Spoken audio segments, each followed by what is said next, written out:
Meaning of freeway. Freeway.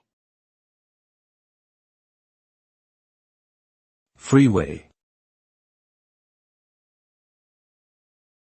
Freeway.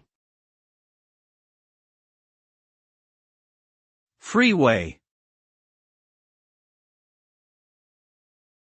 A freeway is a type of highway designed for high-speed traffic flow, with multiple lanes in each direction and no stop signs or traffic lights.